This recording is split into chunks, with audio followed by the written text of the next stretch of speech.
I got really terribly ill in Mexico City. Definitely needed to go get help from a medical doctor there. As a physician assistant who had been in medicine for 30 years, I'd always been fed this information that care here in Mexico was inadequate, maybe sometimes unprofessional, and hard to get into. Hi, I'm Louisa. And I'm Michael. And we're Retired Life Mexico. Today, we're going to share some surprising information about medical care here in Mexico. And we've had some experiences. Yeah, so Michael, tell us the first one. Our journey through Mexico has been challenging at times. Last year in Mexico City was the sickest that I have felt in like over 20 years. We were staying in an area that was pretty affluent in Polanco. We had been recommended. It's beautiful. Everything was perfect. We had a wonderful hotel. We went out and I bought some tortillas, and then I cooked my own food. I had a bunch of greens and beans, and I thought it was going to be a wonderful meal, and I thought it was. Within 24 hours, literally, I felt like I had cholera-like symptoms. Sorry for being graphic, but here's what happened. Literally every 15 to 30 minutes, I had watery diarrhea, and it was just absolutely awful. I carry some rescue medicines like Pepto-Bismol and Imodium for diarrheal incidences. Never thought I had to use it, but I tried it and it didn't work. Those medications didn't work because this was more than likely related to a bacterial infection that I picked up from the foods or maybe a drink. We don't know specifically, but I definitely got something in there, and those over-the-counter medicines didn't work. I carry a travel medicine book in my phone called the CDC's travel medicine book, and we'll put a link down there so you can see that. And it made a suggestion if those over-the-counter medicines don't work, to seek care, and because you might need an antibiotic. And because I've been a physician assistant for over 30 years, I knew I needed better intervention. So it was clear that those over-the-counter medicines just weren't working. I tried everything, hydration, to slow down the diarrhea. It just didn't work, and I knew I was getting really ill. So we found the closest pharmacy, because I'd always heard in Mexico, you can just go in and get everything you want. Well, that's not necessarily true. The pharmacist indicated that if I was looking for an antibiotic from that particular pharmacy, I needed to see a physician. And so he was really kind. He pointed out where the doctors were located. And he said, the quickest one, by the way, is 1 block away at a Walmart. And I looked at him like, what? He said, yeah, there's a wonderful primary care doctor who can assess you, listen to your story, and write you a prescription if it's needed. So off we went to Walmart, which was a block away. Went in, there was no waiting time. I walked right into the doctor's office, and lo and behold, he spoke only Spanish. But I had my personal interpreter with me, which really worked out well. And so Louisa went ahead and said, hey, you know, he's been sick for literally 48 hours, lots of diarrhea. And oh, by the way, he has been in medicine and family practice as a physician assistant for 30 years. And we have a book that indicates what potential antibiotics might work here. The doctor was really nice. He listened, did a quick evaluation, and made some suggestions. I agreed with that, and he wrote a prescription. And oh, by the way, let me step back. Seeing and talking to the doctor cost us no more than $10. So I was able to get a prescription from the doctor, and this doctor's office is attached to the Walmart pharmacy. How cool is that? We just walked out the door, and I handed the prescription to the pharmacist, and those medications cost more than the doctor's visit. Mexico is amazing to me. So that was the beautiful thing. I didn't have to go down the street and wait in a long line. Matter of fact, I don't believe there were any more patients that day. And I was able to get the medication that was indicated by our CDC, and painfully walked home and started taking those medicines. And literally within 24 hours, my symptoms got better. I could rehydrate, which actually getting the fluids back in really took longer than the symptoms to stop. So, you know, in a couple of days, I felt better and got some great care. So my story is very similar to Michael's, except this happened in Oaxaca. And I ate something that me cayó mal. I don't know what I ate, but within a couple of hours, I was throwing up and I had the diarrhea, but just once. So I wasn't that dehydrated, but then turned into a urinary tract infection. And for those of you women out there who know what that feels like, you know how to determine that yes, you have a urinary tract infection. So what's nice about Mexico, and this was so surprising to us, is that you can go to the laboratory without a doctor's order. Amazing. So going to the lab, you don't need a doctor's order, like I just said. And what you do is the day before, you know you have to bring in your urine specimen early in the morning. So the day before, you can go to the lab or any pharmacy and ask for the little vasito so that you can pee in the cup in the morning. And then you take that to the lab first thing. And of course, you need to know the word infección and urinaria, but you can look that up on your phone if you need to. And what's really cool is the fact that they will take your specimen and tell you, oh, you can get your results today by like 2 o'clock in the afternoon. This is if you bring it around 7:30, 8 o'clock in the morning. The deal is, though, that one-day test doesn't show you which type of bacteria you might have. So what I always do is say, okay, I'll pay for that test, and then I want the one that tells me cuál bacteria. And so they'll say, oh, that costs a little more. I'm saying fine, and it takes 3 days to get those results. So I paid 500 pesos, which is $25 or so, for those 2 tests. And yes, within about 8 hours, I received by email the results of my first test. And yes, it said I had an infection, like going over the top there. So then I was able to take those results and I go to the pharmacy and I say I want some antibiotics. Because, you know, I got my traveling doctor with me and he tells me which antibiotic I need. But the pharmacy here said, you got to go to the consultorio, which is the doctor in next door to the pharmacy. And so I went in there and I showed her my results from the lab. And she said, oh, yes, you need an antibiotic. So she writes me a prescription. I had told her also about my stomach issues. And so she gave me some other medicine for that and gave me a broad spectrum antibiotic, which, you know, by 3 days later, I could find out if that was going to be effective or not. So then I go back to the pharmacy, which is, again, right next door. After having given a donation, I asked the doctor how much was the visit, and she said, it's a donation. So I gave her 200 pesos. And I don't know, tell me in the comments down below, is 200 pesos too much? Is it too little? I saw in her donation box that she had 20 pesos in there. So I don't know, and I felt a little bad because to me that seems very, very inexpensive to see the doctor. 200 pesos is about $10. And then I went to the pharmacy right next door and gave the receta, what's it called, a prescription, to the pharmacy lady, and they gave me my antibiotics. So I start taking that medicine that night and the next day for 7 days. And then, of course, I got the results back from the bacteria test, and the lab sends them to you via email. And it tells you all of the different medicines that the typical or the specific bacteria that was detected are not resistant to. So the ones that are effective, which medicines I should take.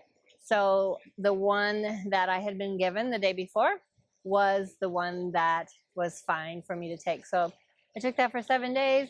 And again, that is so surprising because we get good care, it's effective, and it's quick. We don't have to wait in line. You don't have to go get a doctor's order to go to the lab, wait for results from the lab. And it's amazingly good care. So we are so happy here in Mexico with the medical care.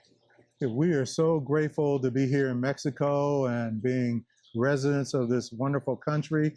And we just want to also mention we really love our subscribers and the support that you all have given us and the comments. And it just really allows us to continue to make these videos to share our experience. So we were in Guanajuato, great city. I hope you get a chance to visit it. And once again, I got this watery diarrhea. Matter of fact, both of us did, if you can imagine that. That was horrible. So this time we said we'd try something a little bit different than just go into a pharmacy. We went on a Facebook group, and they have these expat groups that have tons of great information. And we recommend that any city you're in, check out those groups. So this Facebook group said, hey, just let you know that there is a gastroenterologist that will see you. And I thought, here's another surprise about Mexico. I didn't realize at that point that literally you can make an appointment or walk into a super specialist. And so we made an appointment. The next day we got in to see a board certified gastroenterologist. And you know, here's the cool thing and different thing. The doctor brought us both into the office at the same time. That's never happened to me in the States. But you know, this is a different country and they do things differently.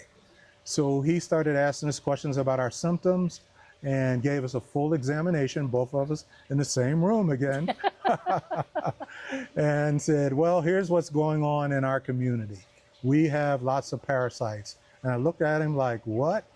So in the States, when you come into urgent care, and again, I've worked in urgent cares, generally speaking, we treat symptoms, but we don't necessarily do a stool sample unless the patient doesn't get better in a couple of days.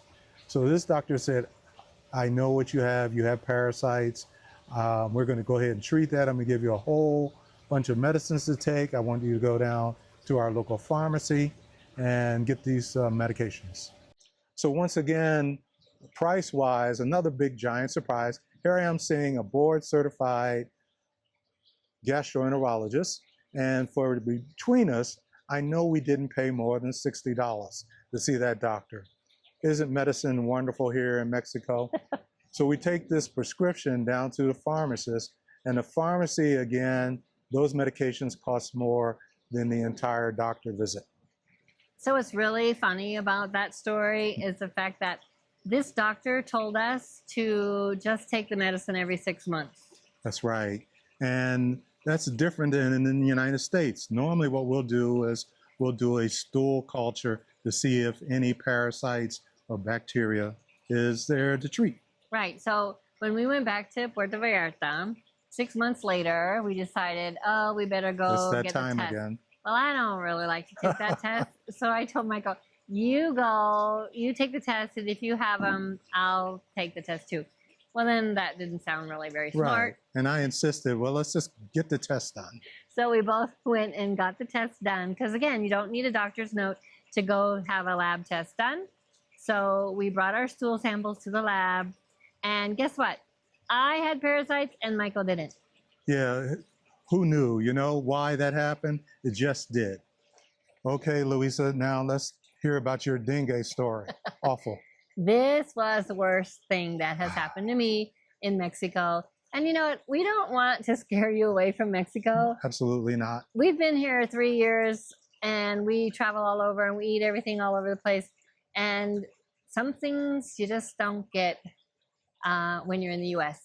Dengue is something that you can get during rainy season in Mexico, and lo and behold, I got it.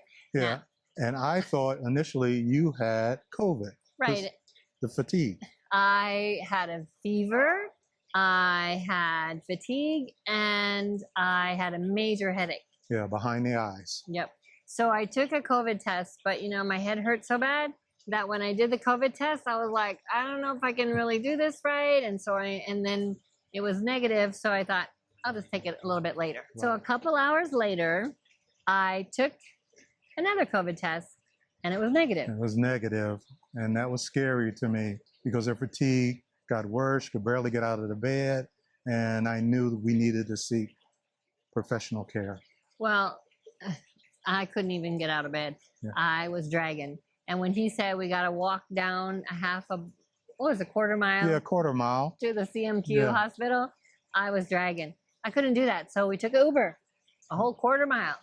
And I got into the urgent care. Well, it's actually a hospital. It's a full hospital, but they have an urgent care Yeah, department. nobody was in line. Right. So I just walked in and I was like this. Yeah. And the young doctor, he's probably 25. He looks at me and listens to my story and he goes, huh. He kind of chuckled like, huh, you have dengue. So you have dengue. And I was like, what do I do about it? He goes, nothing. Nothing. There's no cure. And just go upstairs and take a test to be sure.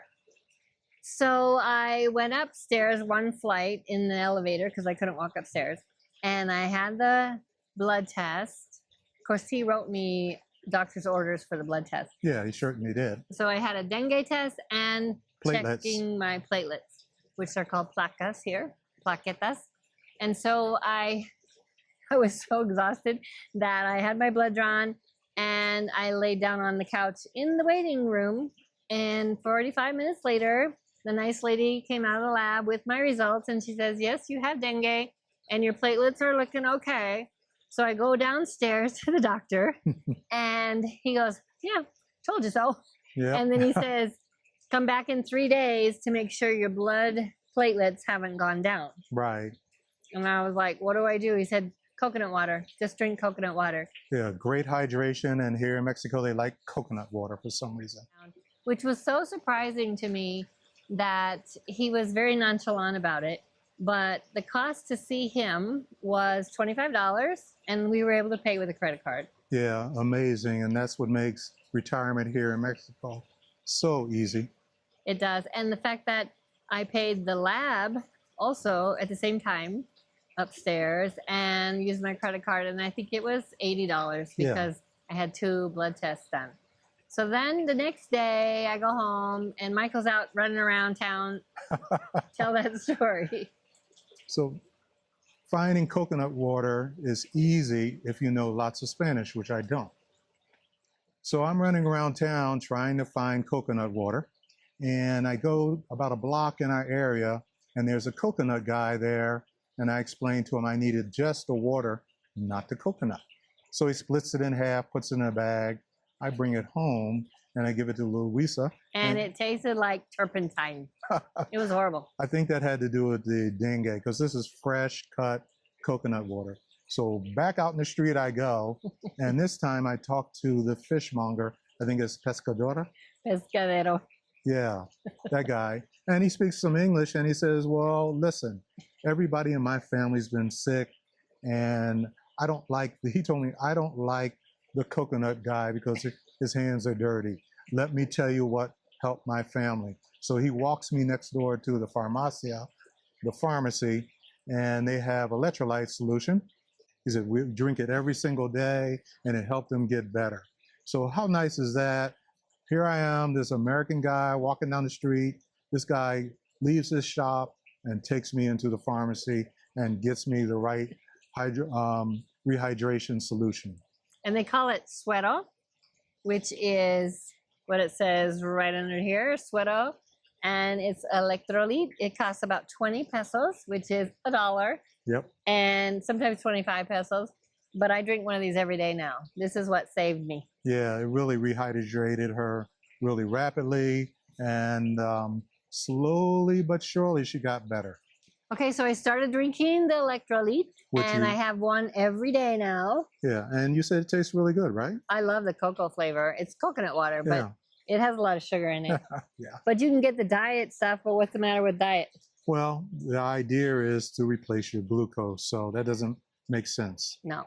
But then, what were you going to say? Well, the big thing was we started taking the electrolyte solution, and then we followed up with the doctor again to look at those platelets. And not only did your platelets get lower, but you started having bleeding in your skin, which is a warning signal that maybe you're getting ill. Okay, but what does the bleeding look like? It looked like little, we call it petechiae, but little bitty red spots underneath your skin. The rest of us call it a rash. So, here's the thing about dengue. I thought I was unique and had it. I'd never heard of anybody who had dengue. But once you tell somebody you have it, oh yeah, my sister had it. Oh, the little kid down the street died of it. Yeah, horrible. And even our friend Barbara, hey Barbara, she and I and Michael were in a restaurant 3 o'clock in the afternoon in September of last year, a year ago. And I said, oh, look, right here, a mosquito bit me. And Barbara says, I never get bit. And I'm like, well, lucky you, but I got bit. And so then I get dengue, and she was going to come over for dinner. Yep. And it takes about a week for symptoms Yeah, to about start. 7 days is when you started feeling ill. So then she was supposed to come for dinner, and I couldn't get out of bed. So I texted her. I said, Barbara, you can't come for dinner. I am so sick. And she goes, me too. So it turns out she got it. Dengue. We got it from the same mosquito, probably. We were in the same restaurant at the same time. So we're now dengue sisters. But even my teacher here, she told me the story. She had it 5 or 6 years ago. And she said, yes, she got the rash too. But she didn't get as sick as I did. I think she's a lot younger. Yeah, maybe so. But luckily, both of you survived. Yes, but they say the second time around could be deadly. Yeah. So now we use repellente. In just a minute, we'll show you what that is. And we spray up all the time. Yep, something you have to be aware of, what country you're visiting, what's going around. Yeah. Okay, so this is what I use. It's by Off. I mean, it's called Off. It's by SC Johnson. And this one has less irritations for my skin because Michael uses that one. Yeah, it has 25% DEET in it and it works. I don't have a problem with it. But I do, so I use this one. Some people will tell you, oh, just use citronella or just use lemon oil or whatever. And according to CDC, yeah, it just doesn't work well. So I spray with this morning and night, and it smells horrible, but I hope the mosquitoes stay away. Yeah. So we just want to go back to saying that the medical care that we have needed here in Mexico has been top notch. They've been really professional. The waiting time has been extremely short, and we love the pharmacies. They're all over the place. I just can't believe the misinformation that we've been given in the past about Mexico medicine. And, you know, it's also the kind of thing that you hear people say, oh, you can just walk in any pharmacy and get lots of different medicines. That's not always true. That's not always true, for sure. But you can go to a doctor without an appointment because they have them next to the pharmacies. And one of the things that I think is surprising is the fact that they have those doctors. You never know how much you're going to pay. And the way to find them is to ask the locals who live there or get on those Facebook pages. Absolutely. People will give you which doctor they go to. And, you know, that's what we do. That's what we did, and it's worked out wonderfully. So we thank you for watching. Don't forget to like and subscribe. And leave a comment down below telling us about your experience here in Mexico. And please know that the surprises aren't always negative. Yeah, we've just had a great experience. And we love Mexico. So thanks for being here. Ciao. Hasta luego.